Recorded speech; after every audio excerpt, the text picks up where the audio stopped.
예, 오늘 같이 상고하실 말씀도 로마서 12장 9절에서 13절까지 말씀입니다. 로마서 12장 9절부터 살피겠습니다. 사랑엔 거짓이 없나니 악을 미워하고 선에 속하라. 형제를 사랑하여 서로 우애하고 존경하기를 서로 먼저 하며 부지런하여 게으르지 말고 열심을 품고 주를 섬기라. 소망 중에 즐거워하며 환난 중에 참으며 기도에 항상 힘쓰며 성도들의 쓸 것을 공급하며 손 대접하기를 힘쓰라. 기도하시겠습니다. 하나님 아버지, 오늘은 지난주에 이어서 주님의 몸된 교회를 섬기는 그 일에 임함에 있어서 저희의 자세가 어떠하여야 하는지를 기록된 말씀을 통하여 살피고자 합니다.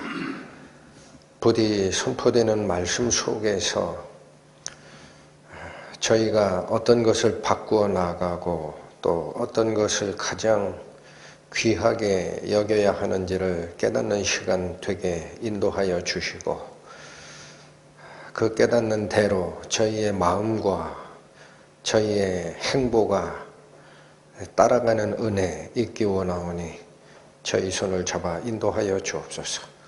예수님 이름으로 기도 올립니다. 아멘. 예, 지난주 저희가 살폈던 것은 은사입니다. 은사가 뭐냐? 은사가 무엇이죠? 은사란 교회가 그리스도의 몸을 이루기 위하여 필요한 섬기는 역할들을 얘기합니다. 우리가 그리스도의 몸을 이루기 위하여 필요한 섬김의 활동들이 있습니다. 그런 것이 무엇이냐? 이걸 살핀 것이 지난주 말씀이라면 이번 주 말씀은 그렇다면 그렇게 섬기는 역할들을 어떻게 해야 하느냐라는 겁니다. 지난주 말씀은 무엇이냐? 은사가 무엇이냐? 이거를 살펴본 거라면 이번 주는 어떻게 은사를 활용할 수 있느냐, 그 말씀에 집중하여 들어갑니다. 9절로 갑니다. 사랑엔 거짓이 없나니.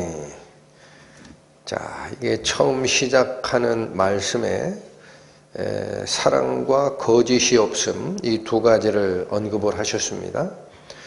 특히나 뒤에 있는 거짓이 없나니 라는 이 말씀은 헬라어로 들어가 보면은 딱 한 단어입니다. 한 단어.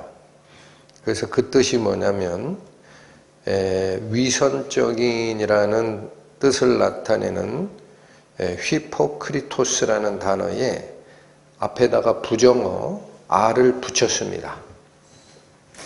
그래서 여기서 말하는 거짓이 없나니 라는 이 말은 위선적이지 않다라는 뜻입니다. 여러분, 위선적이다라는 말이 무슨 뜻이죠? 예수님께서 바리새인들에게 그렇게 분노하셨던 외식하는 바리새인과 서기관이여 할 때 그 외식, 밖으로 치장한다라는 거예요. 안은 그렇지 않은데 밖을 그럴듯하게 치장하는 것, 이게 위선이고 가장입니다. 그래서 하나님께서 저희에게 교회를 섬김에 있어서 사랑을 가지고 하라라는 이야기를 지금 꺼내시고 계신데 첫 번째 경고한 것이 거칠애적 사랑은 안 된다라는 겁니다. 마음속에서 우러나는 진심 어린 사랑으로 해라. 자, 그리고 그 앞에도 사랑엔 거짓이 없나니 할 때 그 사랑이 있죠. 이 사랑이 아가페라는 사랑을 씁니다. 가끔 설명을 드리는데 혹시라도 또 구분이 안 되시는 분이 있을까 봐 정리해 드리면 헬라 문화에서 그렇습니다. 헬라 문화에서, 그리스 문화에서 사랑을 나타내는 단어가 세 가지가 사용이 됩니다. 아가페라는 사랑으로, 이 단어로 표시되는 사랑이 있고, 필리아 또는 필로스라고 표현되는 사랑이 또 있어요. 그리고 에로스가 있습니다. 그래서 이 사랑을 표현하는 세 가지 단어는 어떻게 다르냐 하면, 먼저 우리가 잘 아는 에로스적 사랑이라는 것은 육체적인 혹은 정신적인 매력을 보고 끌리는 그런 사랑입니다. 그래서 이 에로스적 사랑은 남녀간의 사랑을 가르칠 때 씁니다. 육체적, 정신적 매력에 이끌려 들어가는 사랑, 이게 에로스적 사랑. 그 다음에 필리아라는 이 사랑은 뭐냐면 존경하고 서로 위해주는 상무적 사랑, 특히나 우리 사람들이 할 수 있는 사랑을 이야기할 때 씁니다. 그래서 부모 자식 간의 사랑도 필리아라고 표현이 되고, 또 형제 자매 간의 사랑도 필리아라고 표현이 되며, 친구 간의 사랑마저도 필리아적 사랑이다라고 표현이 됩니다. 그런데 이 아가페라는 이 사랑은 어떤 사랑을 이야기하느냐, 상대방이 바르게 서기 위해서 필요한 것들이 있어요. 저 사람이 옳게 서기 위해서 필요한 것들이 있어요. 그 필요한 것들을 조건 없이 제공하는 사랑을 얘기할 때 아가페라는 단어를 씁니다. 그래서 이 아가페적 사랑은 우리가 알고 있는 이런 사랑을 하실 수 있는 분이 딱 한 분이 계세요. 그분이 누구세요? 하나님입니다. 그래서 하나님께서 당신의 사랑을 심어서 세워놓은 인간이 타락했을 때 그 타락한 곁길로 간 사람을 원래대로 세워놓기 위해서 필요한 것은 하나님이 아무 조건을 요구하지 않고 다 제공해 주십니다. 그런 사랑을 아가페라는 사랑으로 표시를 하는데, 오늘 저희가 살핀 구절에 사랑엔 거짓이 없나니 할 때 그 사랑이 아가페라는 사랑을 쓰더란 얘기입니다.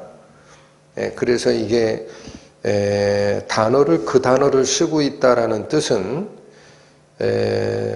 성도 섬기는 원리를 설명하는 맨 앞쪽에 하나님의 성품에서 나오는 사랑, 아가페적 사랑을 언급하고 있다라는 이 뜻은 무슨 얘기냐?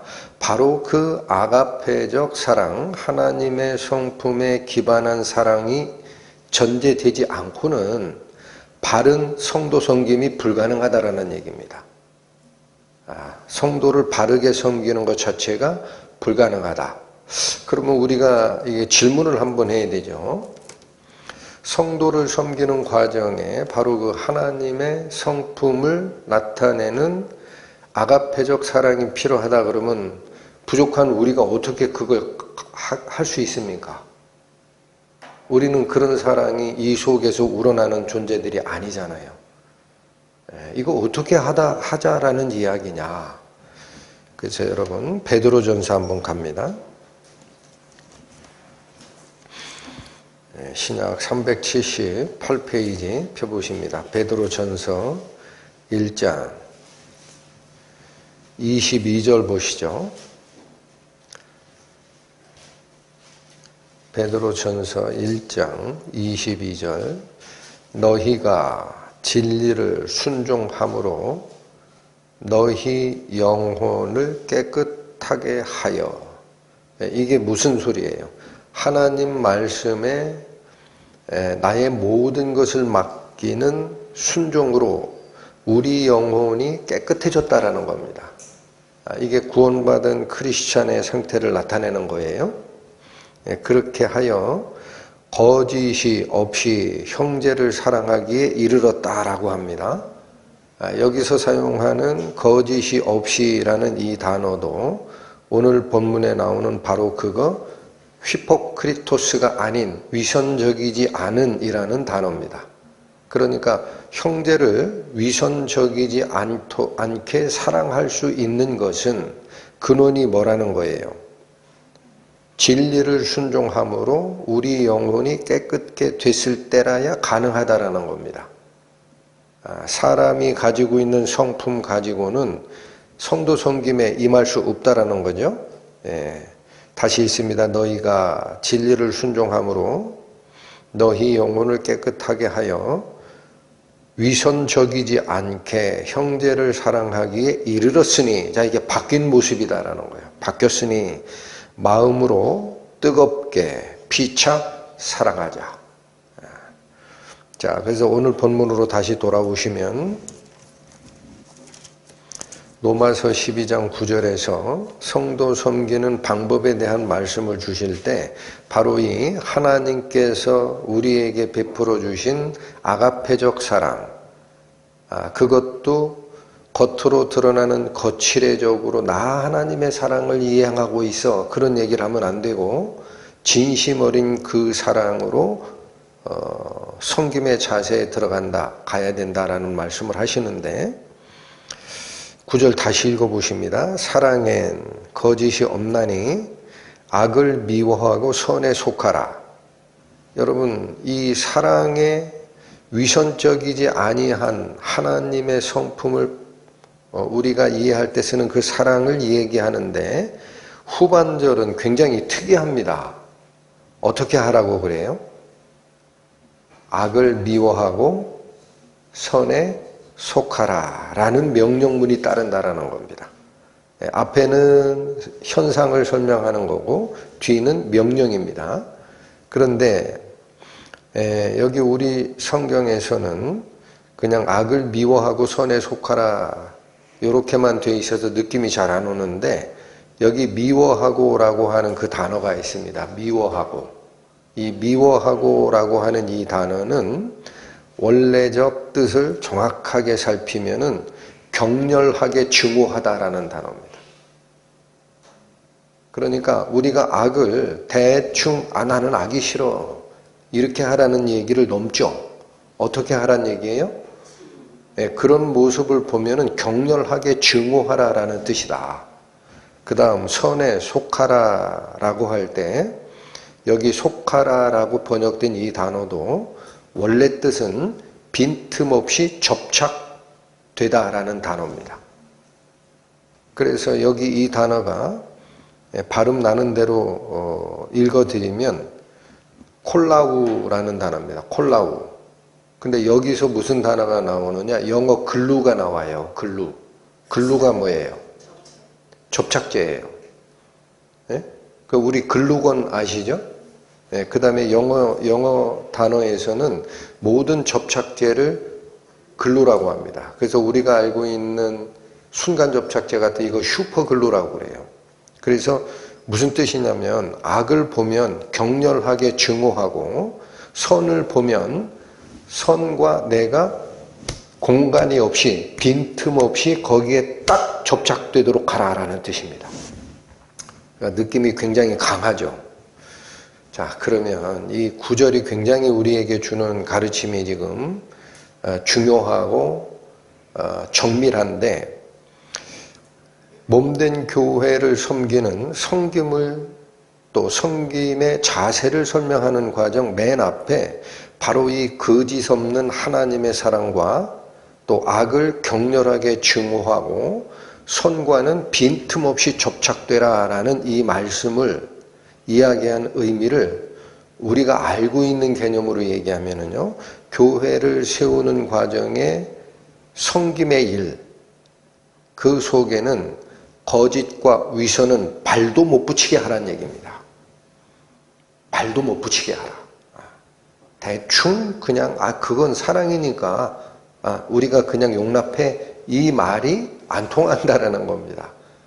그러니까 여러분, 저는 진리와 비진리에 관해서는 용서라는 개념이 통하는 게 아니에요. 이걸 꼭 우리 마음속에 꼭 잡으셔야 됩니다. 하나님의 성품이 우리에게 전달될 때 악과 선이라는 개념이 있어요. 진리와 비진리라는 그 개념에서는 저 사람이 비진리를 얘기한다고 해도 사랑으로 품어야 돼라는 게 용납이 안 되는 겁니다. 결코 안 됩니다. 왜 그럴까요? 이유가 뭐죠?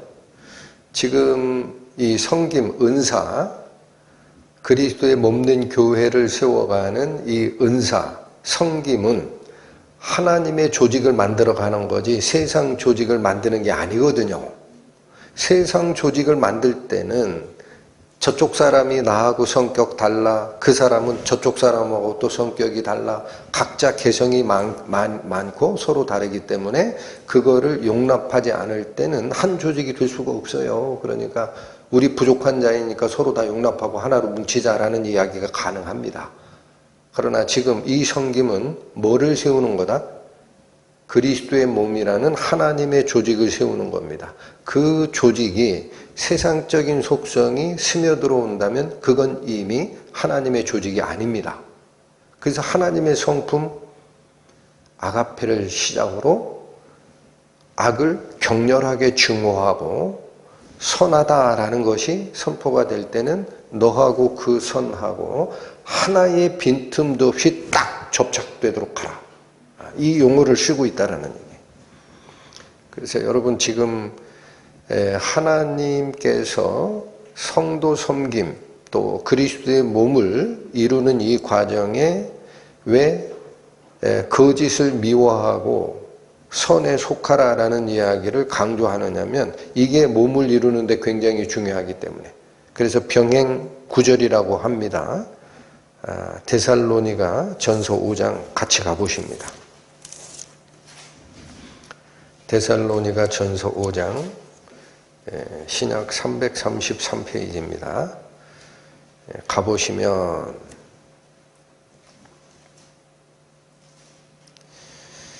12, 13절부터 시작하는 것이 여긴 요약이 되어 있으니까 잘 안 보이는데 이게 그리스도의 몸된 교회를 구성하기 위해서 어떻게 하느냐라는 이야기를 시작한 겁니다. 12, 13절 보시면 형제들아 우리가 너희에게 구하노니 너희 가운데 수고하고 주 안에서 너희를 다스리며 권하는 자들, 이게 누구냐? 말씀 전하는 사람들입니다. 교회의 목회자급들이에요. 이들을 너희가 알고 저의 역사로 말미암아 그들이 하는 그 봉사활동으로 말미암아 사랑 안에서 가장 귀히 여기고 여기 또가 생략이 됐어요. 또 너희끼리 화목하라. 그러니까 교회가 이루어지기 위해서는 말씀을 가지고 권면하고 하는 그 사람들을 사람으로 보면 안 됩니다. 그 사람이 엉뚱한 얘기를 해도 쫓아가라는 얘기가 아닙니다. 그들은 반드시 하나님의 말씀만 전하게 돼 있어요. 그렇지 않으면 이미 타락한 목회자입니다. 그래서 그 일들을 굉장히 귀히 여기라는 거예요. 그 왜 귀히 여겨야 돼요? 그들의 입을 통해서 선포되는 하나님의 말씀 속에 모든 해답이 있기 때문에. 그리고 또 너희끼리도 어떻게 하라? 화목하라. 그래서 바로 교회 안에 섬기는 얘기를 쭉 설명을 하는 거 14절도 같은 얘기입니다. 또 형제들아 너희를 권면하노니 규모 없는 자들을 권계하며, 이게 무질서하게 자기 멋대로 행동하는 사람들이에요. 규모 없다라는 말이. 그런 사람 그냥 놔두지 말고 권면하고 경계하며 마음이 약한 자들은 안위하고, 믿음이 약하고 담대하지 못한 사람은 위로도 해야 됩니다. 힘이 없는 자들은 붙들어주며 모든 사람을 대하여 오래 참으라. 이러한 교회가 성립되는 이 이야기를 하다가 저 밑으로 가보세요. 21절 무슨 말씀 나오나요? 범사에 헤아려 좋은 것은 취하고, 22절 악한 것은 모든 모양이라도 어떻게 하라. 그러니까 이건 대충 용납이 가능하다라는 악은 교회 안에서는 없다라는 얘기입니다. 그래서 똑같이 강조가 되더라. 그래서 한 번 더 살피고 싶었던 것이 교회에서 서로 섬김의 이야기, 그 자세를 설명할 때 왜 하나님의 사랑에는 거짓됨이 없다, 이걸 강조하셨을까? 대충 있으면 안 됩니까? 대충 용납하면 안 됩니까? 왜 이거 안 된다라고 얘기하셨을까? 하나님께서 우리에게 고장난 우리를 고쳐주신 게 아니에요. 구원이라는 거는. 구분하실 줄 알아야 돼요. 고장난 우리를 부품이 빠지고 한 그 상태에 고장난 기계 고치듯이 우리를 그 나사를 다시 조여주고 하는, 그렇게 고쳐주신 게 아니에요. 그거 가지고는 안 된다라는 거예요. 그 하나님이 딱 하나의 방법을 알고 계신 게 있습니다. 뭐냐? 우리를 새로운 생명으로 다시 거듭나게 합니다. 그 얘기는 너희들 수준에서 가지고 있었던 노력과 능력과 바르게 함 가지고는 하나님을 이해할 수 없다라는 거예요. 하나님을 이해하는 유일한 방법은 네가 가지고 있는 것은 싹 다 버려라. 그리고 내가 내 생명으로 너희 속에 넣어줄 테니까 이제 그 생명의 음성과 생명의 향기가 너를 하나님께 인도하리라라고 했던 거예요. 그게 구원의 핵심입니다. 여러분, 그래서 우리는 고쳐 쓰는 기계가 아니고 죽고 다시 나는 겁니다. 그래서 왜 그렇게 했느냐면,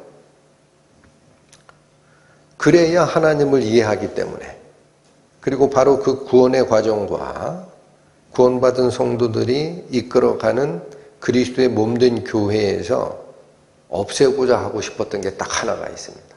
나머지는 거기에 이 가지치기 한 거예요. 하나님께서 뭐를 제일 먼저 없애고자 하셨느냐? 오늘 은혜 받으셔야 됩니다. 뭘 제일 먼저 없애고자 했을까? 거짓입니다. 그것 때문에, 뱀의 입에서 나오는 그 거짓 때문에 인간이 하나님을 버렸거든. 그래서 하나님이 새로 세우시는 새 생명체, 또 그들이 연합한 교회 속에서 없애고자 했던 첫 번째가 뭐다? 거짓입니다. 그거 하나님이 용납 안 합니다. 이 부분도 쫓아갑니다. 골로새서 3장 가시죠. 골로새서 신약 327페이지 3장 7절에서 10절 말씀을 봅니다. 골로새서 3장 7절, 너희도 전에 그 가운데서 살 때에는, 이게 언젠지 설명 안 드려도 알죠? 새 생명으로 거듭나기 전 세상 사람들하고 똑같이 그 가치관 속에서 살 때에는, 그 뜻이에요. 너희도 전에 그 가운데 살 때에는 그 가운데에서 행하였으나, 그 안에 있는 가치관과 그런 것들에 기준하여 살았다라는 거죠. 8번, 이제는, 자, 전과 이제가 완전히 구분이 됩니다. 이제는 너희가 이 모든 것을 어떻게 하라? 일부를 고쳐 쓰라고 그래요? 아예 벗어버리라 그래요? 벗어버리라. 그러면서 나오는 게 이겁니다. 그 분과 악의와 회방과 너희 입에 부끄러운 말이라.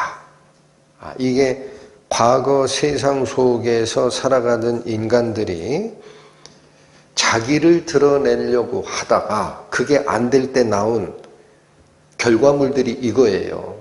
나는 열심히 했는데 이 모양이고, 저 사람은 아버지 잘 만나가지고 날 때부터 금수저네. 그러면 분이 나오잖아요. 악의는 뭐예요? 있는 힘껏 다 했는데 안 되면은 다른 방법을 써서라도 저놈보다 내가 이겨야지. 이건 좀 더 간 거죠. 회방 뭐죠? 비난하는 거잖아요. 제가 아마 잘된 것은 능력을 열심히 공부하고 열심히 해서 잘된 게 아니라 뒤에서 짜웅하고 정치인과 협작하고 줄 대고 뇌물 받고 그래서 잘된 걸 거야. 너희 입에 부끄러운 말. 그리고 나서 나머지는 다 비난하고 혐오하고 하는 그런 말들 하고 살지 않았느냐. 그런데 9절 너희가 8절의 마지막 너희 입에 부끄러운 말이라 까지 나오고 나서 9절에 이제는 너희가 이렇게 하라는 거예요. 9절 뭐가 나오죠? 뭐를 하지 말라? 거짓말을 하지 말래요. 그 왜 그러냐면 옛사람과 그 행위를 벗어버린 상태니까. 여러분 그렇다는 얘기입니다. 구원받은 크리스찬들은 첫 번째 버려야 될 것이 위선과 거짓입니다. 그리고 아예 정확하게 나오죠. 10절 새 사람을 입었다라는 거예요. 그러니까 하나님의 생명으로 거듭난 새 사람을 입은 사람은 거짓은 멀리해야 됩니다. 그래서 이 거짓을 멀리하고 서로 거짓말하지 않는 게 뭐냐면 이는 이유입니다. 이유. 새 사람을 입은 자는 왜 서로 거짓말하지 말아야 되느냐? 이는 자기를 창조하신 자의 형상을 따라 지식에까지 새롭게 하심을 받은 거니까 하나님의 새 생명을 부여받아서 우리가 그걸 닮아가는 생명체가 됐기 때문에 여러분 하나님 속에 거짓이 있어요? 없어요? 하나님 속에 위선이 있어요? 없어요? 없지 않냐? 그 얘기입니다. 그래서 여러분 저는 오늘 이 성도 섬김의 자세와 관련된 말씀 초두에 하나님께서 베푸시는 사랑 아가페를 거명을 하고 그 아가페 속에는 뭐가 없다라는 거예요. 위선도 없고 거짓도 없어. 그 얘기예요. 그러니까 너희들도 앞으로 교회 안에서 서로 섬김의 일을 할 때 첫 번째 해야 할 일이 섬기려고 하지 말아요. 여기 잘 보셔야 됩니다. 일부터 하려고 하지 마라. 일부터 하려고 하면 안 된다. 뭐부터 해야 된다? 악은 격렬하게 증오하고 선이 보이면 빈틈없이 딱 접착되도록 거짓을 멀리하라. 그래서 자 보십시오. 실제로 구원받은 자가 계시록에 가면 이렇게 표현이 나와요. 요한계시록 가봅니다. 14장 신약 413페이지 펴보십니다. 요한계시록 14장 1절에서 5절까지 살핍니다.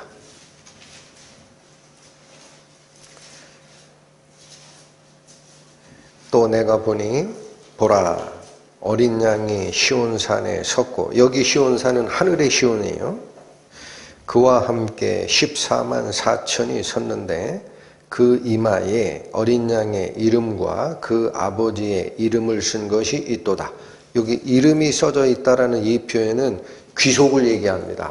어린 양과 하나님께 속한 자들이라는 뜻이에요. 2절 내가 하늘에서 나는 소리를 들으니 많은 물소리도 같고 큰 뇌성도 같은데 내게 들리는 소리는 검은 굿하는 자들의 그 검은 굿하는 것 같더라. 저희가 보좌와 네 생물과 장로들 앞에서 새 노래를 부르니 자 여기 잘 보세요. 하늘의 시온산에 어린 양과 아버지 하나님의 소속된 자다라고 표시가 있는 그들이 뭐를 부른다 그래요? 3절에 새 노래를 부릅니다. 여러분 새 노래를 부른다라는 건 뭐예요? 즐거움이 바뀌었다라는 거예요. 노래는 언제 해요? 찬양하고 즐거울 때 합니다. 그래서 새 노래를 부른다라는 이 표현은 그들이 즐거워하고 찬양하는 대상이 완전히 바뀐 사람들이다라는 거예요. 새 노래를 부르니 땅에서 구속함을 얻은 14만 4천인 밖에는 능히 이 노래를 배울 자가 없더라. 그러니까 구원받은 사람 외에는 이게 가치가 있고 이게 찬양받아야 될 건지를 이해하는 사람들이 없다라는 거예요. 생각이 바뀌기 전에는 이게 가치가 있는 줄을 모른다. 넘어갑니다. 4절 이 사람들은 여자로 더불어 더럽히지 아니하였다라고 나와. 여러분 여기 표현하는 계시록의 여자는 육체적 여자를 얘기하는 게 아닙니다. 음녀입니다. 음녀 큰 성 바벨론 사람들을 하나님이 아닌 우상에게 접목시켜서 그들을 섬기게 했던 음녀 그 음녀와 더불어 더럽히지 아니하였다. 우상 숭배에서 정절을 지킨 자들이에요. 아니하고 정절이 있는 자라.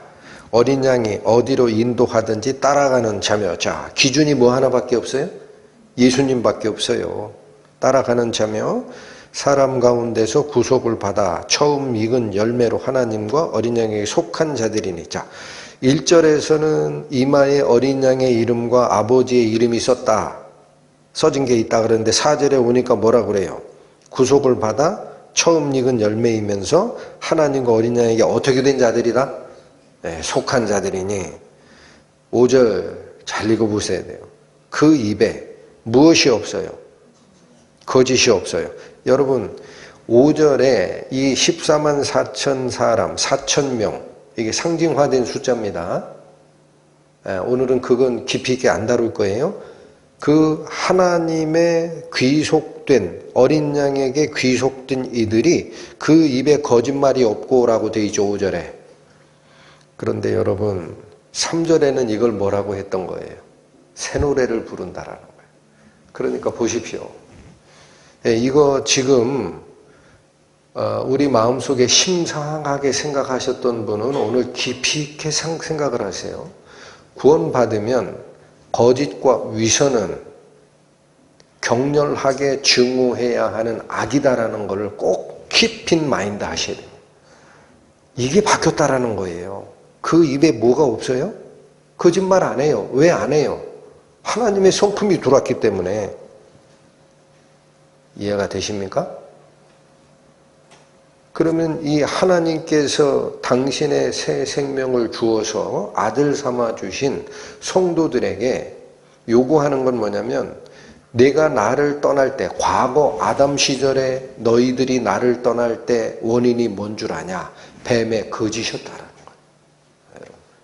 그게 너희를 타락시킨 근원이다. 그러니 지금부터 거짓과 위선은 눈에 딱 보이는 순간 격렬하게 증오할 대상으로 꼭 keep in mind 하라. 그리고 그걸 버리고 어디에 속하라? 하나님의 선에 속하라.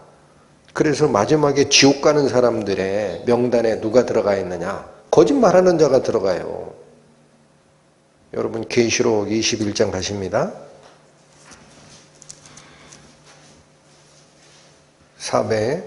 422페이지 요한계시록 21장 6절에서 8절 보십니다. 6절 또 내게 말씀하시되 이루었도다. 이거 완성이 된 거죠. 이게 이루었도다가 어떻게 된 게 이루었다라는 것이냐면 5절로 잠깐 가보세요. 5절 보호자에 앉으신 이가 가라사대 보라. 이 선언이에요. 선언. 내가 만물을 어떻게 하노라? 새롭게 하노라 하시고 또 가라사대 이 말은 신실하고 참되니 기록하라. 자, 하나님께서 만물을 새롭게 하였다라는 이 선언, 이것은 참되고 진실하니 반드시 기록하라 라고 하신 그 말씀 뒤에 6절이 나오는 겁니다. 또 내게 말씀하시되 이루었도다. 뭐가 이루어졌어요? 뭐가 이루어졌어요? 만물이 새롭게 됐어요. 특히나 무엇이 새롭게 됐어요? 하나님의 생명을 받아 거듭난 성도들이 새 노래를 부르는 그 자들이 새롭게 됐어요. 그래서 이루었도다. 새롭게 되었도다. 나는 알파와 오메가여 처음과 나중이라. 내가 생명수 샘물로 목마른 자들에게 값없이 주리니 이기는 자는 이것들을 유업으로 얻으리라. 나는 저희의 하나님이 되고 그는 내 아들이 되리라. 부자 간의 관계를 얘기한 것은요, 5절에서 선언하셨던 하나님께서 보라 만물을 새롭게 하노라 라고 하신 그 새롭게 함이 아버지와 아들은 생명으로 연결된 관계죠. 여기 백성이라고 해요. 하나님의 아들이 됐다 그래요. 이게 왜 이렇게 표현했어요? 성경에서 하나님의 백성이라고 표현할 때도 있고 하나님의 아들이다 표현할 때도 있습니다. 근데 이 아들이라고 표현한 이 표현이 나올 땐 잘 보셔야 돼요. 하나님의 생명을 이어받았다라는 거예요. 이 말은 그냥 선택한 게 아니에요. 뭐를 이어받았다? 하나님의 성품과 생명을. 그래서 아들이라고 하잖아요. 그런데 8절 보세요. 아직 하나님의 새로운 생명을 이어받지 못한 자가 그러납니다. 그러나 두려워하는 자들과 믿지 아니하는 자들과 흉악한 자들과 살인자들과 행음자들과 술객들과, 이 술객은 점치는 사람들이에요. 술객들과 우상 숭배자들과 모든 무하는 자들, 거짓말하는 자들은 불과 유황으로 타는 못에 참여하리니 이것이 둘째 사망이라. 여러분 여기 앞하고 뒤를 잘 기억하세요. 두려워하는 자들 지옥 갑니다. 죽음을 두려워하는 마음이 있을 때가 있어요. 내가 교회를 50년, 60년을 다녔는데도 죽음이 앞으로 딱 다가오는 모습을 봤을 때 두려워하는 마음이 있을 때가 있습니다. 그러면 잘 들으셔야 돼요. 죄 문제 아직 해결 안 된 겁니다. 아담이 선악과를 따먹고 첫 번째 보인 행동이 뭐죠? 하나님이 두려워하여 숨었나이다 그러죠. 그 죄졌다는 얘기예요. 죄가 해결이 되면은 하나님과 화해가 일어나요. 말씀을 드렸어요. 성경 공부 시간에. 화해케 하는 자, 평강의 왕 예수 그리스도의 은혜 속에 들어간 자는 이 죄 문제로 인한 하나님을 보기에 두려워하는 게 사라져요. 아직 죽음이라는 강을 딱 눈에 보는 순간, 그전에는 태평하게 살았죠. 근데 이걸 딱 보는 순간 내가 갑자기 두려워진다 그러면은 속지 마시고, 자기에게 속지 마시고, 그 죄 문제 해결 안 된 겁니다. 기억하셔야 됩니다. 그게 첫 번째예요. 지옥 가는 자 첫 번째. 맨 마지막에 뭐가 나와요? 모든 거짓말 하는 자들. 이게 왜 여기 나와요? 여러분 구원받고 대충 살다가 거짓말 그거 선의의 거짓말 돼 있고 때에 따라서 내가 누구 등쳐먹으려는 거 아니고 말하기 골치 아파가지고 그냥 아이 그런 거야 거짓말한 건데 그런 것 때문에 내 지옥 가? 라고 생각하죠? 지옥 갑니다. 왜 이 사람들이 지옥에 가요? 마지막 심판대에서는 하나님의 새 생명을 받은 자들은 지금은 헷갈려요. 왜냐하면 구원받은 하나님의 성품도 있고 이 속에 육체적 음성이 있고 서로 헷갈려요. 그런데 심판대에 있을 때는 하나님의 생명을 부여받은 자들은 그게 100% 드러납니다. 이제는 헷갈리질 않아요.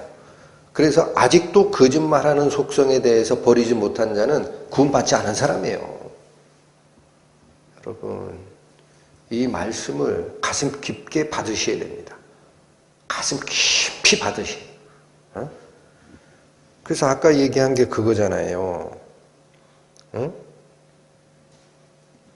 몇 장에서 얘기했죠? 계시록 14장에서 말씀을 드렸습니다. 14장 5절에 보면 그 입에 거짓말이 없어지는 자가 있어요. 그게 새 노래를 부르는 사람들이에요. 이걸 마음에 꼭 기억하시라. 자, 그런데 저는 하나를 더 고민했습니다. 그게 뭐냐면 그러니까 그리스도의 몸된 교회, 하나님의 교회를 이루기 위해서 사랑을 가지고 하라. 하나님께서 베풀어 주시는 아가페라는 하나님의 성품을 가지고 해라 라고 할 때 왜 악을 격렬하게 증오하고 선이 확실히 보이면은 빈틈없이 접착되라 라는 명령으로 시작하느냐?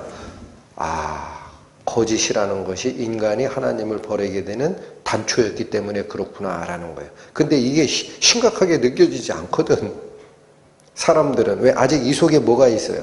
새 생명과 옛날의 자아가 있으니까 옛날의 자아가 발동이 딱 될 때 대충 다 거짓말하고 살거든. 네, 그러나 그렇지 않다. 근데 하나 더. 왜 거짓말을 할 것 같아요? 본인을 돌아보세요. 언제 거짓말이 나와요? 네? 자, 사기치려고 하는 거짓말은 성격이 달라요. 처음부터 의도가 있어요.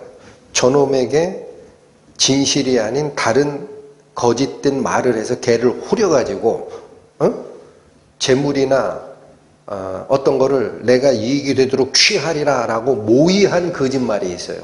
그건 100% 악한 거죠. 그것까지 용납하는 구원받은 사람은 없어요. 근데 그렇지 않은데 거짓말을 하는 것은 왜 그럴까요? 이유가 뭘까요? 간단합니다. 바른 대로 얘기하면 자기가 뭔가 위신이 떨어지는 게 있어요.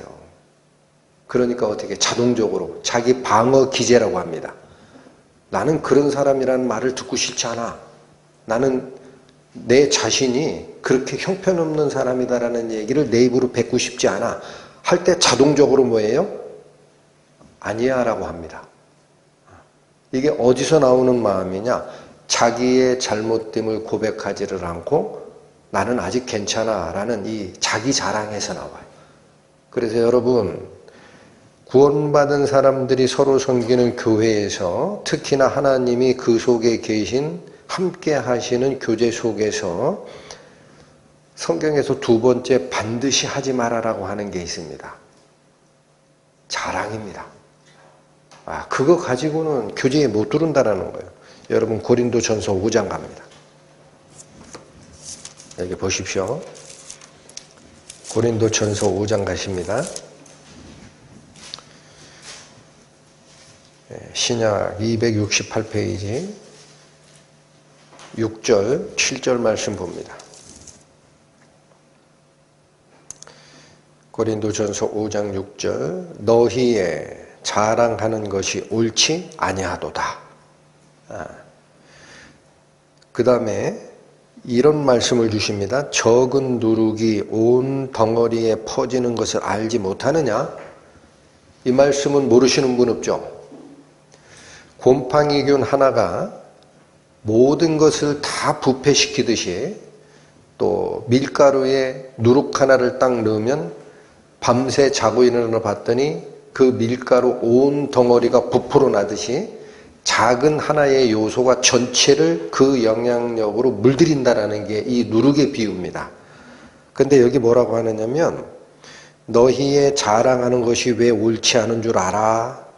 그 자랑하는 작은 그 속성이 온 덩어리에 퍼지기 때문이야 라는 거예요. 그러면서 7절 뭐라고 하죠? 너희는 누룩 없는 자인데 이게 뭐예요? 신분의 변화입니다. 새 피조물이 됐다라는 거예요. 하나님의 생명을 받아 새로운 피조물이 된 자들인데 라는 거예요. 이게 신분의 변화예요. 그런데 아직 성품이 거기까지 가진 못했거든요. 그래서 뒤에 이어지는 말이 이겁니다. 새 덩어리가 되기 위하여 무엇을 내어버리라? 묵은 누룩. 그거 뭐예요? 옛날에 하던 습성이 있거든. 옛날에 하던 습성. 자, 우리는 누룩 없는 자다라는 완전한 자다. 하나님의 생명을 받은 자다라는 지위의 변화가 있습니다. 그런데 실제로 한 덩어리로 연합하는 그리스도의 몸을 이루어가는 교회가 활동해 가는 이 섬김의 생활이 있어요. 그때는 실제로 한 덩어리가 돼야 되는데 그 뜻이에요. 그 새 덩어리가 되기 위해서는 뭐는 버려야 된다? 묵은 누룩. 이게 뭐예요? 자랑이에요. 교회의 자랑이라는 이 마음이 내 머릿속에 있는 상태로 들으면 안 되는 겁니다. 그러면서 뭐라고 하시느냐? 우리의 유월절 양 곧 그리스도께서 희생이 되셨느니라. 이것 때문에 예수님이 죽어야 했다라는 거예요, 여러분. 이것 때문에. 그래서 거짓과 위선과 나는 아직 괜찮아. 내가 좀 다른 사람보다 더 낫다라는 그 모습을 좀 드러내야 돼. 라고 하는 한은 그 상태에서는 새 덩어리로 합쳐질 수 있다. 안 된다. 네. 오늘 본문으로 다시 돌아옵니다. 이 구절이 우리에게 주시는 경고와 은혜가 엄청 중요했습니다. 이걸 잘 좀 다시 한번 새기는 시간 되시고 10절 갑니다. 로마서 12장 10절. 이 기초석이 서 있으면 그 다음에는 구체적인 행동 강령이 나옵니다. 10절 형제를 사랑하여 서로 우애하고 존경하기를 서로 먼저 하라. 섬김에 있어서 첫 번째 행동 강령은 형제를 사랑해야 합니다. 근데 그 지침, 구체적인 방법은 존경을 먼저 해야 돼요. 서로 간에. 근데 여기 보시면 마찬가지입니다. 먼저 하며라는 이 단어 있습니다. 이 먼저 하며가 원어적 뜻을 잘 살리면 뒤처지지 않게 앞서 나가라라는 단어입니다. 그러니까 이건 뭐예요? 여러분 100m 달리기든 400m 계주든 1.5km 단축 마라톤이든 간에 달리기를 시작하면은 뒤처지고 싶은 사람이 있어요? 앞서고 싶은 사람이 다예요. 전부 다 앞서 나가려고 하죠. 그 왜요? 경기 규칙이 그거니까 뒤로 처지면은 나오자니까. 그러니까 그 경기를 임할 때에 뒤처지지 않도록 앞으로 나가려고 하는 마음 자세가 있지 않느냐. 그걸 가져오신 거예요. 그러니까 여기는 존경을 그래 나도 존경받을 만한데 저 형제가 더 존경받을 만하지 하고 서로 비등하게 노란 얘기가 아닙니다. 이건 무슨 얘기예요? 경쟁하듯이 저 형제를 먼저 존중하라는 얘기예요. 그럼 저 형제는 가만히 있으면 돼요? 안 돼요? 안 됩니다. 경쟁하듯이 아니야 내가 더 앞설 거야. 어떻게 해야 앞서요? 이 형제를 더 높이는 거예요. 이게 서로 경쟁하듯이 서로를 높여라. 그래서 우리말에는 서로 먼저 하며라고 되어 있죠. 여기도 하나 세상에서는 다른 사람으로부터 존경받는 근거가 뭘까요? 어떤 사람이 다른 사람으로부터 존경받아요? 자수성가한 사람. 그죠? 아무것도 없는 바탕에서 일가를 이뤄냈던 그런 사람들, 또 많이 배우고 지혜로운 사람들 존경받아요. 또 높은 지위로 올라가서 국회의원이 되거나 정치인이 되거나 회장님이 되거나 한 사람들, 이런 사람들 다 존경의 근거죠. 교회는 존경의 근거가 뭡니까? 교회는 존경의 근거가 뭡니까? 한 몸을 이루기 위해서, 이게 근거입니다. 다른 건 없습니다. 한 몸을 이루기 위해서지 내가 한 교회 안에서 다른 형제를 존경하는 것이 그 사람이 자수성가했기 때문에 존경하면 안 돼요. 그 사람이 많이 배웠다고 그래서 교회에서 같이 존경하면 안 됩니다. 그 기준을 가지고 두르지 말라는 거예요. 그 사람이 지위가 높아요. 사회에 나가면은 다 굽신거리는 사람이야. 그렇다고 교회에서 존경하면 안 돼요. 그건 기준이 안 된다. 뭐만 가지고 와라. 한 몸을 이루기 위하여 필요하다. 이거 하나만 가지고 오란 얘기예요. 자, 그래서 섬기는 자세, 여러분 지난주에도 말씀을 드렸습니다. 교회의 은사를 설명하는 은사장이 있다 그랬어요. 그게 고린도전서 12장이죠. 거기도 한번 가보세요. 뭐라고 얘기하시는지 보겠습니다. 신약 278페이지 보십니다. 고린도전서 12장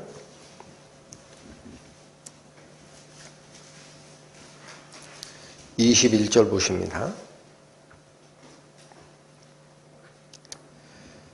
눈이 손들어 내가 너를 쓸데없다 하거나 또한 머리가 발들어 내가 너를 쓸데없다 하거나 하지 못하리라.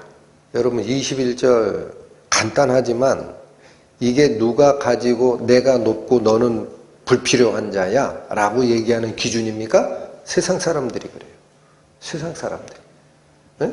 그래서 여기 보시면 눈이 얘기하기를 내가 여기 높은 자리에서 보고 위험 감지하고 다 신호를 주니까 우리 몸이 완전한 거지 손 너는 볼 재주나 있냐? 5가지 손가락 가지고 있고 양손 합쳐서 10개면 뭐하냐? 눈 하나가 없는데 너는 쓸데없는 자야. 이런 사고방식. 또 머리가 발더러 이르되 머리는 제일 위에 있죠. 발은 제일 밑에 있죠.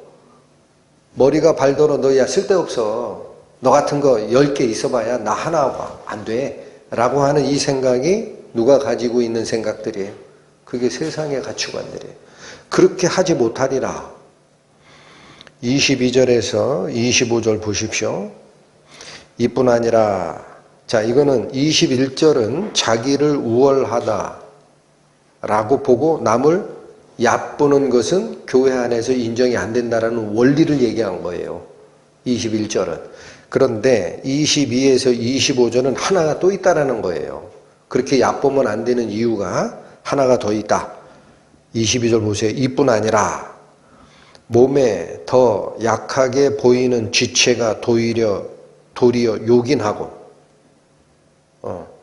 여러분, 눈이 아무리 자기의 이 기민한 판단력 이걸 자랑해도 손이 가서 위험물질을 치워내지 않으면 위험이 사라져요? 안 사라져요? 에? 눈만 보고 있으면 위험이 사라져요? 그게 무슨 말이에요?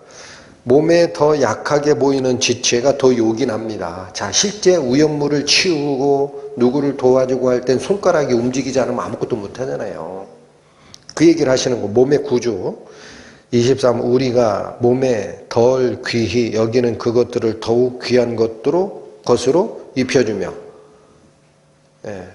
여러분, 저 밑에 있는 발은 신발하고 이 속에서 움직이느라 피부가 까질까봐 우리 뭐 신어요? 양말 시켜주죠. 그게 뭐예요? 더 낮은 지체라고 해도 우리가 그걸 귀한 것으로 보호해주지 않느냐. 그러면서 우리의 아름답지 못한 지체는 더욱 아름다운 것을 얻고, 우리의 아름다운 지체는 요구할 것이 없으니 오직 하나님이 몸을 고르게 하여 부족한 지체에게 존귀를 더하사. 자, 이 원리가 누가 해놨다라는 거예요? 하나님이 했다라는 거예요. 하나님께서 이렇게 정해놓은 게 있다. 그래서 25절 몸 가운데 뭐가 없고? 네, 서로 내가 높다 네가 높다 싸워라 싸우지 말라. 그렇게 하지 말라 얘기해요. 분쟁이 없고 오직 여러 지체가 서로 같이하여 섬기게 하였다라는 거예요. 그렇죠. 그렇다고 눈이 필요 없는 거 아니죠. 눈이 위험을 미리 감지하지 못하면 손이 아무리 능력이 있어도 그거 치워낼 수 없어요. 그죠? 또 발이 뭉툭해서 뭘 잡을 능력이 없지만 손을 가지고 땅을 짚고 걸어가 보세요. 100m도 못 갑니다. 발은 100리를 갑니다. 눈에 보이지만 자기 역할이 있는 거죠. 이게 전체가 싸우기 위해서 있는 게 아니라 하나의 몸을 이루어서 연합된 몸을 구성하는 원리다라는 겁니다. 이게 누가 했다라는 거죠? 하나님이 하셨다라는 거예요. 그래서 26, 27절 보세요. 만일 한 지체가 고통을 받으면 모든 지체도 함께 고통을 받고. 여러분, 길 가다가 눈이 사실은 일을 잘못한 거예요. 어둑어둑한 길을 가다가 앞에 돌뿌리가 하나 있는 거를 발견해야 되는데 못했어. 그러니까 습관처럼 쭉 가다가 이 발가락이 돌뿌리에 팍 부딪혔다고 치세요. 어디가 아파요? 발가락이 부러지는 것처럼 아프죠. 그러면 손가락이 잘했다 이놈아 이렇게 비난합니까? 온몸이 같이 반응하죠. 뇌에서는 아프다라는 걸 딱 직감을 해요. 손가락이 가서 발가락을 감쌉니다. 아프다. 어디 잘못된 데 없냐? 이렇게 하잖아요. 맞아요? 안 맞아요? 그게 뭐예요? 이 말이 그 말이죠. 만일 한 지체가 고통을 받으면 모든 지체도 함께 고통을 받고 한 지체가 영광을 얻으면 모든 지체도 함께 즐거워하나니. 여러분, 양궁 선수가 이 눈으로 보고 손으로 당겨서 흔들리지 않게 탁 활시를 놔가지고 10점에 딱딱 맞췄어. 금메달을 따서 손만 상 받아요? 눈만 상 받아요? 온몸이 받아요. 그런데 왜 교회에서는 서로 자기가 잘났다, 자기가 하나님 상급을 더 받아야 된다라는 얘기를 하느냐, 이 얘기입니다. 그게 무슨 섬기는 말이, 섬긴다는 뜻이냐. 그래서 27절 정리합니다. 너희는 그리스도의 몸이요 지체의 각 부분이라. 어떻게 섬겨야 된다? 하나로 연합하여 섬겨야 된다. 한 군데 더 보시겠습니다. 빌립보서 2장. 빌립보서 2장 319페이지.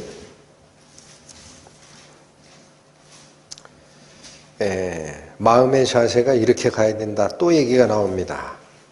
빌립보서 2장 2절 보세요.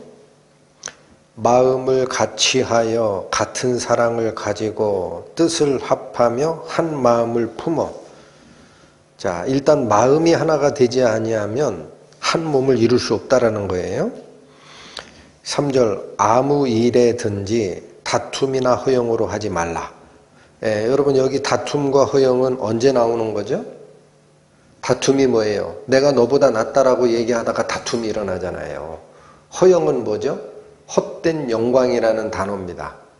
하나님께서 가지고 계신 영광이 진짜고 피조물인 사람들이 내가 좀 더 인정을 받아야 된다라고 자기를 높이는 게 헛된 영광이에요.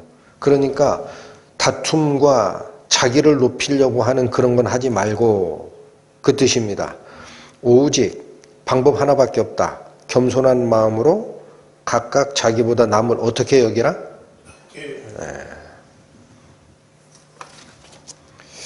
다시 오늘 본문으로 돌아오십니다. 로마서 12장 9절에 하나님의 성품인 아가페적 사랑을 거짓이 없는 성품으로 선언을 하고 악을 증오하고 선을 발견하면 간격이 없을 만큼 딱 밀착하라라는 이 원리 아래서 구체적 지침, 형제를 나보다 존경하라. 11절 갑니다. 부지런하여 게으르지 말고 열심을 품고 주를 섬기라. 맨날 읽었던 말씀이라 맹맹하죠. 자, 여기 보세요. 부지런하여라는 이 단어가 있습니다. 이거 지난주에 설명드렸죠. 그냥 부지런 떨란 얘기가 아니다 그랬어요. 어디서 나왔던 말씀입니까? 8절입니다. 권위하는 자면 권위하는 일로, 구제하는 자는 성실함으로. 그 다음 문장입니다. 다스리는 자는 부지런함으로. 이거 설명드릴 때 말씀드린 거예요. 여기 부지런하다라는 거는 무슨 뜻이다 그랬어요? 빨리 하라. 그러니까 가장 우선해서 하라 라는 뜻이고, 그게 복음서에 있습니다. 누가복음 1장 39절 나중에 한번 보세요. 또 고린도후서 7장 11절에 가면 간절함으로 라고 번역이 되는 단어입니다. 이 단어가. 그래서 그냥 부지런함으로가 아니라 최우선적으로 간절하게 처리하는 그 마음으로, 이게 열정적으로라는 거예요. 한마디로 열정적으로 책임감을 가지고. 그런데 제가 이 설명을 다시 한번 드리는 이유는 8절에서는 이게 다스리는 자에게 요구됐던 성품이잖아요. 근데 지금 여기서는 11절은 다스리는 자에게 적용되던 성품을 모든 자에게 다시 설명하는 거예요. 그러니까 성도 섬김에 있어서는 다 똑같은 마음으로 낮아지고 열심을 가져야 된다라는 뜻입니다. 예외가 없습니다. 부지런하여, 즉 열정을 가지고 게으르지 말고라고 되어 있습니다. 자, 여기도 하나. 그냥 게으르지 말고 그럼 느낌이 안 와요. 이 단어의 원래 뜻은 주저하다라는 게 그 단어입니다. 그래서 주저하지 말고예요. 근데 어떻게 주저하느냐라고 해서 헬라어 사전을 찾아서 들어가 봤더니 그 단어의 뜻이 이거라는 거예요. 피곤하면 주저하게 된다. 몸이 피곤하면.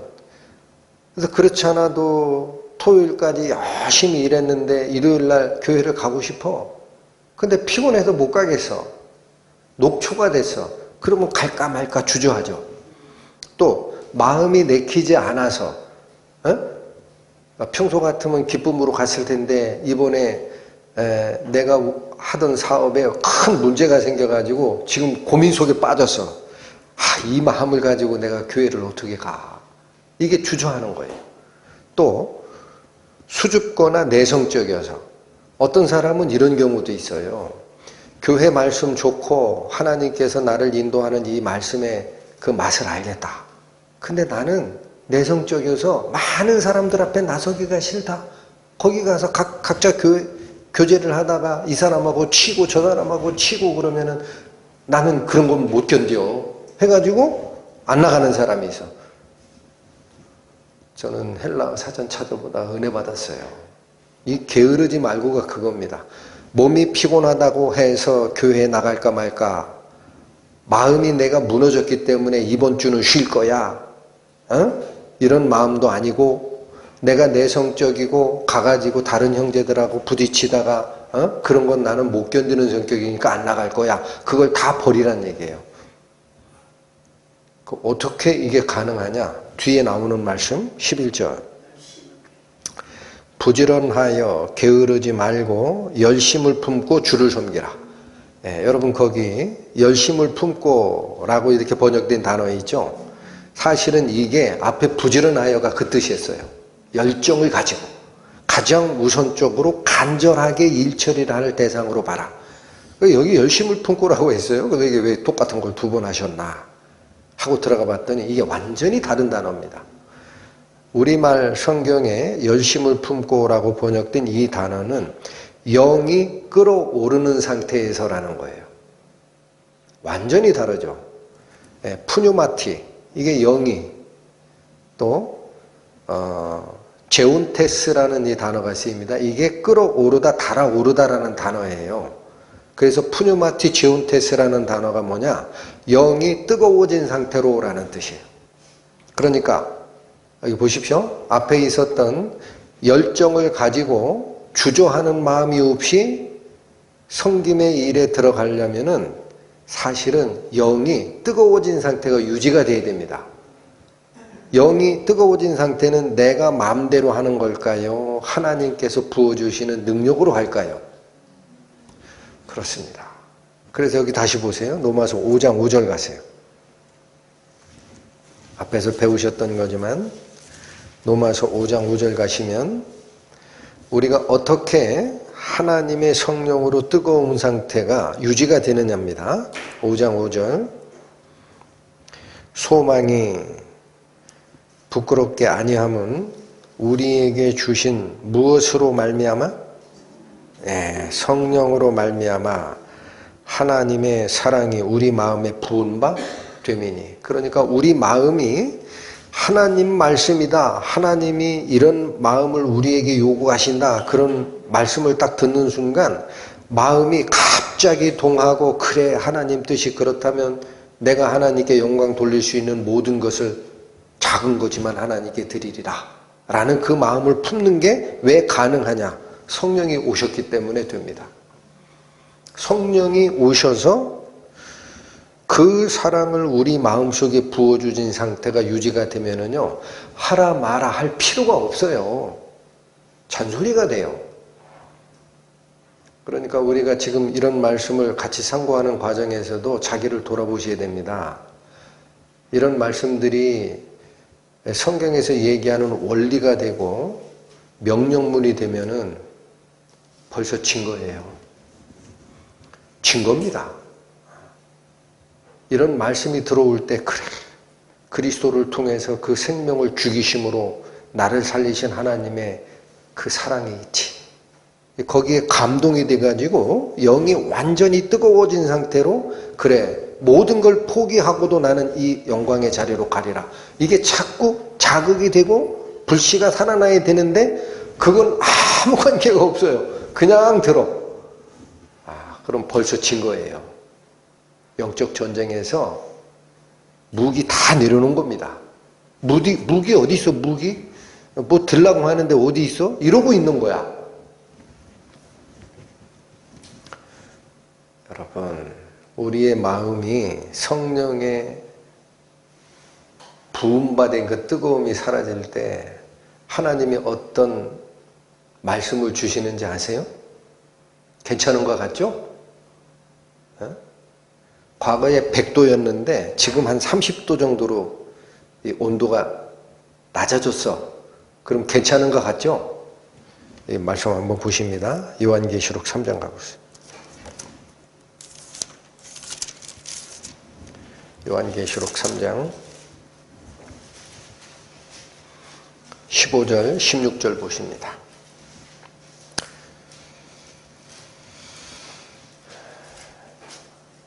라오디게아 교회에 대한 예수 그리스도의 질책이 나옵니다. 요한계시록 3장 15절 내가 네 행위를 아노니 네가 차지도 아니하고 더웁지도 아니하도다. 네가 차든지 더웁든지 하기를 원하노라. 자, 하나님 믿는다라고 해서 그래 이건 동의가 되지만 열정이 없어요. 미지근한 물이 돼버렸어. 16절 내가 이같이 미지근하여 더웁지도 아니하고 차지도 아니하니 내 입에서 너를 토하여 내치리라. 여러분 하나님이 뭘 원하시는지 알겠죠? 하나님께서 부어주신 사랑에 여러분 눈물 흘리고 감정적으로 대응하라는 얘기가 아닙니다. 그 잘못하면 속아요. 그거 거칠일 수 있어요. 하나님의 말씀이 이렇게 다가올 때 있죠. 나의 행동과 나의 인생의 길을 좌지우지하는 건 감정이 아니에요, 여러분. 의지입니다. 결단. 의지. 그래서 여러분 사랑이라는 말을 오해하는 사람들이 많은데 복음 제대로 전하는 목사님들, 외국 목사님들 설교도 좋고 다 좋아요. 한번 들어보세요. 사랑은 감정 아니라 그래요. 의지다. 의지. 내가 하기 싫어도 하나님께서 베풀어 주신 사랑이 이 내 영과 딱 연결이 되면 있죠. 아멘 합니다. 아멘. 부족하지만 제가 그 길을 가리이다. 이게 뭐예요? 뜨거운 거예요. 응?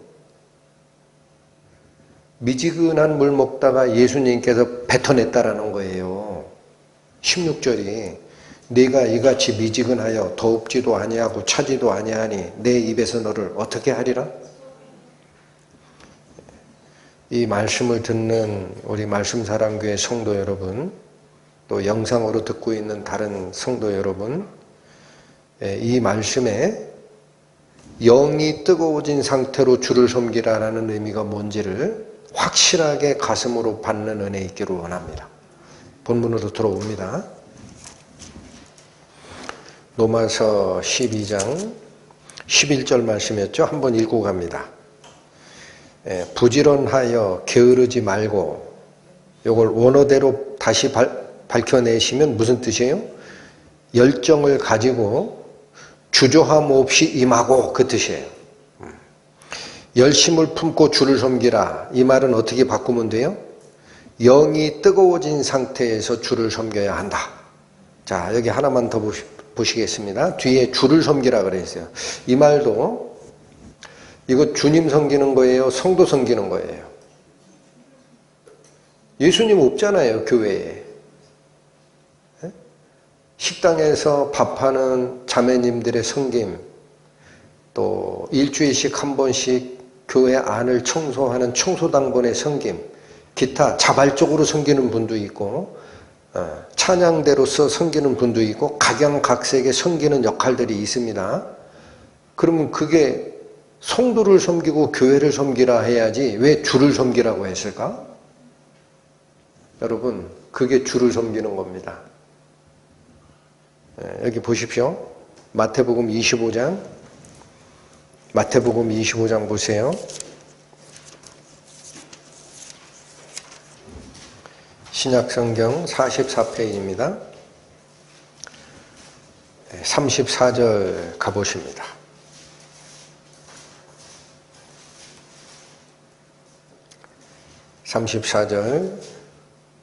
그때에 임금이 그 오른편에 있는 자들에게 이르시되 내 아버지께 복 받을 자들이여 나와 창세로부터 너희를 위하여 예비된 나라를 상속하라. 자, 오른편에 있는 사람들은 하나님의 나라의 상속자로 참여하는 자들입니다. 35절 내가 줄일 때에 너희가 먹을 것을 주었고 목마를 때에 마시게 하였고 나그네 되었을 때에 영접하였고 벗었을 때에 옷을 입혔고 병들었을 때에 돌아보았고 옥에 갇혔을 때에 와서 보았느니라. 자, 예수님 무슨 얘기예요? 하나님 나라를 상속할 자들에게 칭찬이 쫙 나갑니다. 근데 그 칭찬이 뭐죠?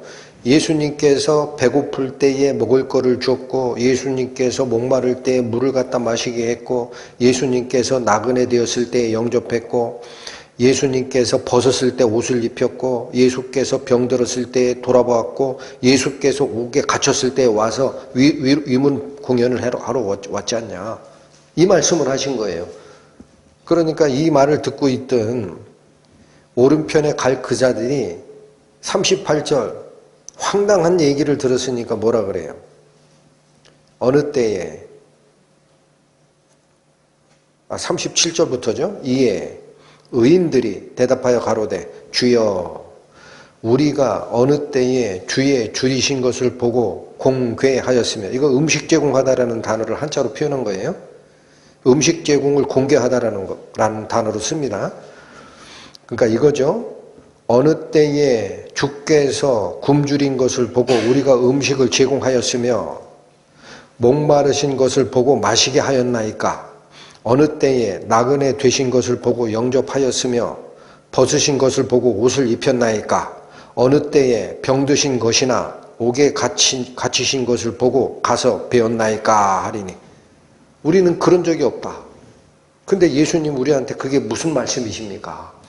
40절 임금이 대답하여 가라사대 내가 진실로 너희에게 이르노니 너희가 여기 내 형제 중 지극히 작은 자 하나에게 한 것이 곧 내게 한 것이니라.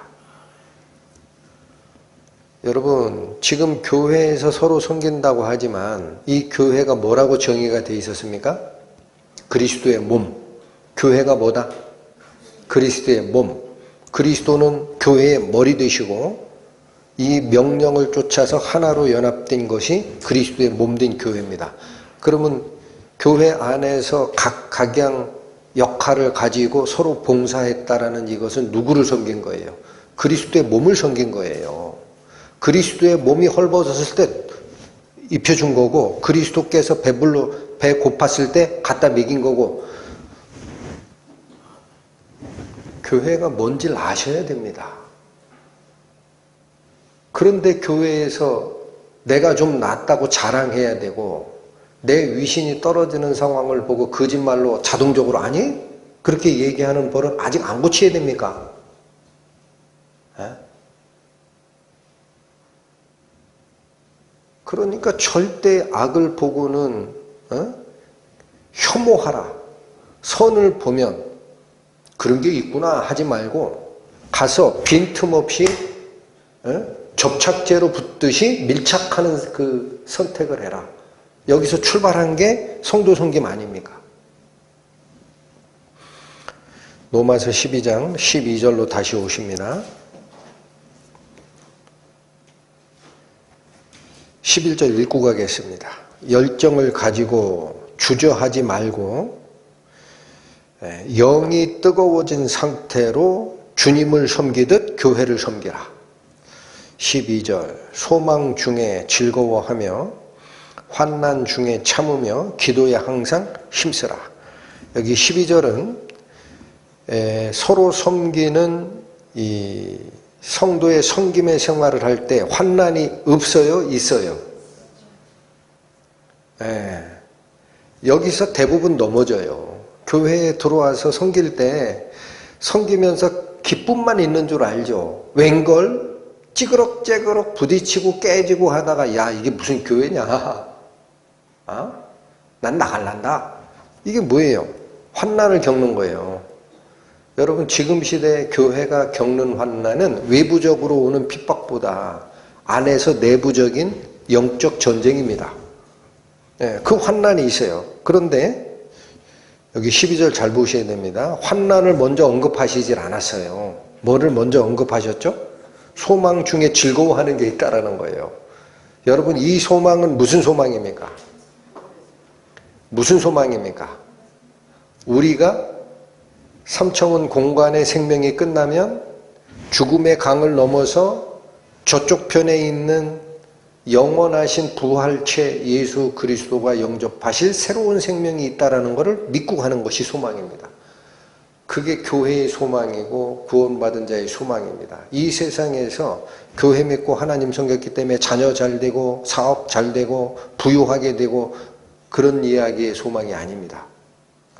그래서 그 소망으로 즐거워하게 되는 거고, 환난을 받는다 하더라도 인내할 수 있습니다. 인내할 수 있습니다. 왜 인내할 수 있어요? 여기는 훈련 과정이고 나에게 줄 상급은 죽음의 강 너머 저편에 있다는 걸 알기 때문에. 근데 문제가 이거죠. 문제가 이 혼란, 혼재, 고통과 즐거움의 혼재, 선을 쫓아가고자 하는 의지와 죄로 이끌고자 하는 유혹의 혼재가 가장 극명하게 드러났던 것이 로마서 7장입니다. 뭐라 그래요? 내 속사람으로는 하나님의 법을 즐거워하되 내 육체 속에 또 다른 법이 있어 나를 죄와 사망의 법 아래로 끌고 가는 걸 눈으로 보고 있다 그러죠. 이거 어떻게 벗어나야 됩니까? 소망에 밀착돼서 하나님이 주시는 기쁨을 누리는 신앙생활을 할지, 실제적으로 내가 겪고 있는 환난과 고민과 이 속에서 고민하고 살지, 이 두 가지 갈림길에서 어떻게 하면 승리할 수 있느냐라는 거예요. 뭐라고 되어 있습니까? 12절. 기도에 항상 힘쓰면 됩니다. 여러분, 이게 굉장히 중요합니다. 하나님이 나랑 같이 계시다라는 사실을 잃어버리면요, 기도 안 합니다. 반대로도 말씀을 드릴게요. 여러분, 자기 자신의 패턴을 돌아보셔야 됩니다. 기도 안 하시는 분 있어요. 분명히. 예? 하나 더 말씀드릴까요? 기도 응답 받으시는 분. 목사님이 기도하라고 하니까 기도는 해. 근데 하나님의 응답 받은 적은 나는 보니까 없어. 그 기도 안 하신 거거든요. 기도가 안 된 거예요. 기도 안 하신 게 아니라 기도가 안 된 거야. 기도는 딱 하나예요. 하나님과의 대화입니다. 에?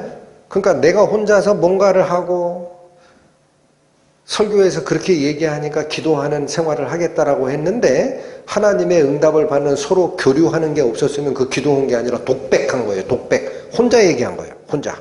하나님은 안 들으셨어요.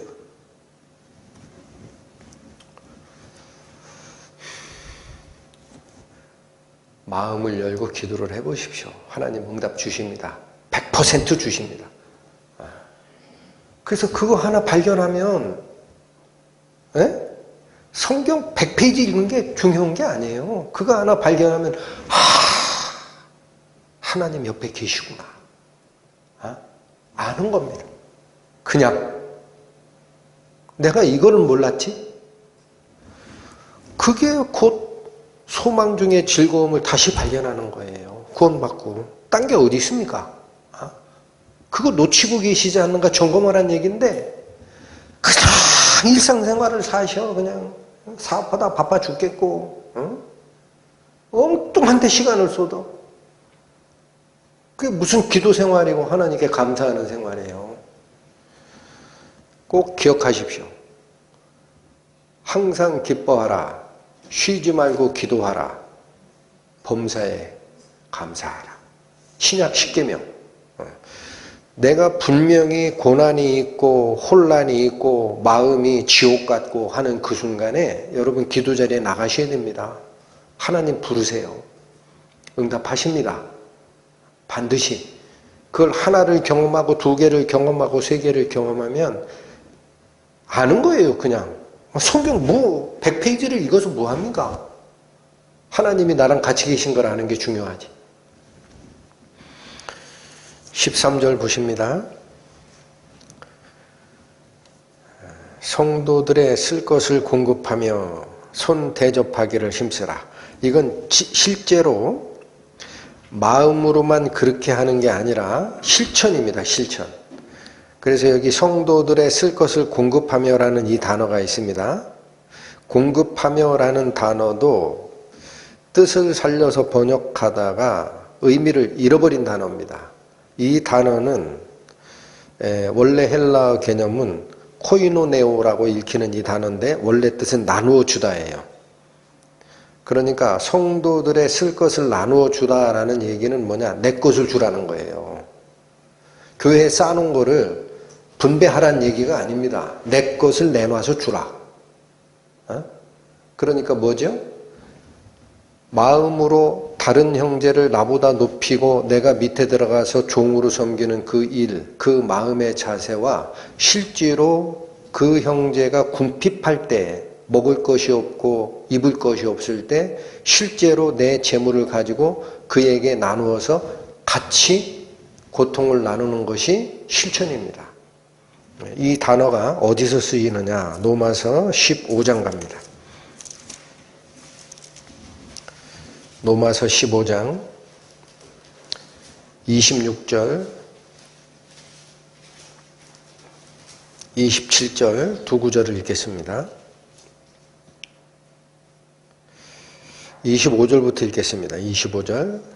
그러나 이제는 내가 성도 섬기는 일로 예루살렘에 가노니. 자, 여기 성도 섬기는 일, 이게 바로 교제예요. 26절. 이는 마케도냐와 아가야 사람들이, 좀 어렵지만 마케도냐는 북부 그리스지요. 아가야 그러면 남부 그리스지요. 아테네 이남. 그러니까 지금으로 얘기하면 그리스 지역입니다. 이는 그리스 지역의 사람들이 예루살렘 성도 중 가난한 자들을 위하여 기쁘게 얼마를 동정하였음이라. 헌금을 내놓은 게 있다라는 거죠. 27절. 저희가 기뻐서 하였거니와. 자, 이 일은 억지로 했다. 마음에서 우러나기 때문에 그렇게 했다? 마음에서 우러나기 때문에. 또한 저희는 그들에게 빚진 자니. 그러니까 여기 이 문장에서 저희라는 것은 마케도냐와 아가야 성도들이에요. 그들이 기쁜 마음으로 예루살렘 성도를 돕는 일에 참여하였지만 27절 또한이라는 겁니다. 하나가 더 있다라는 거예요. 저희는 그들에게 빚진 자래요. 마케도냐와 아가야 지방의 성도들은 예루살렘 성도들에게 빚을 진다라는 얘기입니다. 무슨 빚을 졌느냐? 만일 이방인들이 그들의 신령한 것을 나눠 가졌으면, 여러분 마케도냐와 아가야 지방의 사람들이 이방인이에요. 그들이 성도가 된 거예요. 이들이 그들의 신령한 것을 나눠 가졌다? 바로 그들이 예루살렘 성도의 지칭입니다. 그러니까 복음이 어디서 출발했어요? 예루살렘에서 출발했죠. 그래서 예수께서 뭐라고 그랬어요? 너희가 능력을 받으면 예루살렘과 온 유대와 사마리아와 땅끝까지 이르러 나의 증인이 되리라. 출발지를 얘기하는 거예요. 그래서 그들의 신령한 것을 나눠 가졌다는 게 뭐냐면 예루살렘을 출발점으로 해서 퍼졌던 영적인 것을 나눠 가졌다는 거예요. 복음을 공유했다. 복음을 공유했으면 육신의 것으로 그들을 섬기는 것이 마땅하니라. 그러니까 보세요. 예루살렘 교회가 시작점이 돼서 그리스도의 영적 복음이 이방으로 쫙 퍼졌어요. 그러니까 이방의 성도들은 예루살렘 성도들에게 빚을 진 자입니다. 무슨 빚을 졌죠? 영적인 빚을 졌어요. 복음의 빚을 진 자입니다. 그런데 예루살렘 성도들이 당국으로부터 핍박을 받고 그 지역에 있었던 심각한 가뭄 때문에 먹을 게 없다는 소식이 들려요. 그러니까 이방 교회에게 전도하러 돌아다니던 사도 바울이 그 얘기를 전했습니다. 우리가 좀 도와야 되지 않겠냐. 그랬더니 아가야 지방과 마케도니아 지방에 있는 성도들이 기쁜 마음으로 우리가 돕겠습니다 하고 헌금을 보내는 겁니다. 이게 뭐냐면 영적인 빚을 졌는데 육신적인 것으로, 물질적인 것으로 갚는 게 그게 교제라는 거예요. 여기 보세요. 27절. 저희가 기뻐서 하였거니와 또한 저희는 그들에게 빚진 자니 만일 이방인들이 그들의 영적인 것을 나눠 가졌으면 육신적인 것으로 그들을 섬기는 것이 마땅하니라 할 때 나누어 가졌으면이라는 표현이 있죠. 신령한 것을 나누어 가졌으면 할 때 이 나누어 가지다라는 게 오늘 로마서 12장 13절에 성도들의 쓸 것을 공급하며 라는 그 공급하며의 단어입니다. 이게 나누다라는 거예요. 서로 나눠 가지다. 그래서 결국 여러분 이 지금 발음을 생각이 안 나실 것 같은데 그래도 좀 기억을 떠올리시고 요 나누어 갔다라는 이 단어 공급하다라고 번역된 이 단어가 코이노네오라고 읽히는 단어라고 그랬어요. 어디서 많이 듣던 발음이 나오죠. 교제, 코이노니아. 그래서 여러분 교제는 말씀만 나누는 게 아니고요. 물질도 나누는 겁니다. 그래서 이것을 그리스도의 은혜에 참여한다라는 표현을 쓸 때 써요. 네, 여러분 한 번만 더 찾아보시고 마감하겠습니다. 빌립보서 4장 보십니다. 빌립보서 4장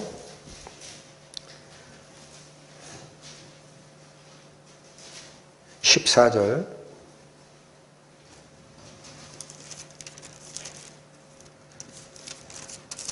323페이지 빌립보서 4장 14절 보시면 그러나 너희가 내 괴로움에 함께 참여하였으니 잘하였도다. 여기서 너희라는 것은 빌립보 교회 성도들이에요. 내 괴로움 할 때 나는 사도 바울입니다.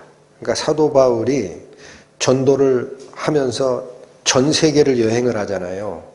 그때 돈이 없어 받는 이런 물질적인 어려움이 있었다라는 겁니다. 그걸 너희 즉 빌립보 교회에서 참여했다라는 거예요.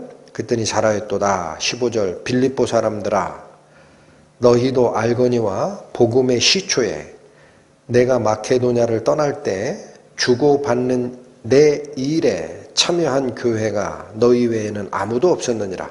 자, 위에서는 참여하다, 밑에서는 주고받는 일이라고 하죠. 이게 교제입니다. 그래서 위에 참여하였으니 잘하였도다 라고 할 때 그 참여하다가 오늘 나오는 바로 코이노네오입니다. 나누다라는 거예요. 그래서 저희가 쫓아가는 하나님과 그 아들 예수 그리스도와 함께하는 이 교제는 영적인 내용만 나누는 게 아니라 실제로 같이 물질적인 것도 나누고 헐벗고 입을 게 없는 어려움에 처한 그들을 같이 돕는 겁니다. 그게 몸이 해나가야 될 일이다.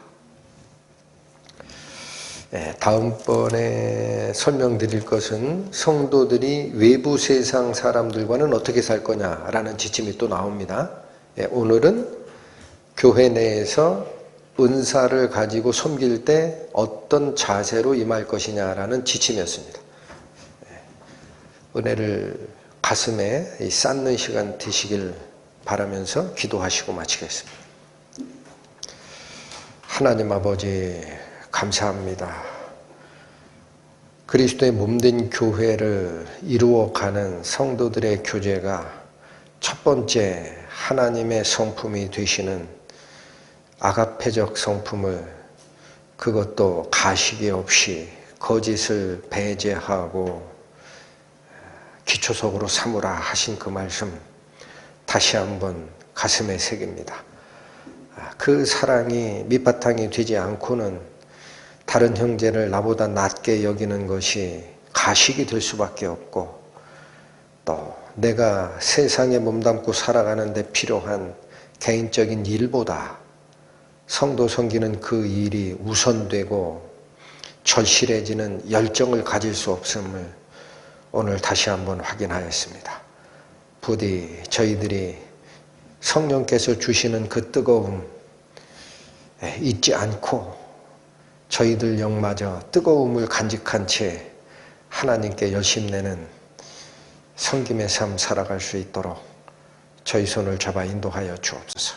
예수님 이름으로 기도 올립니다.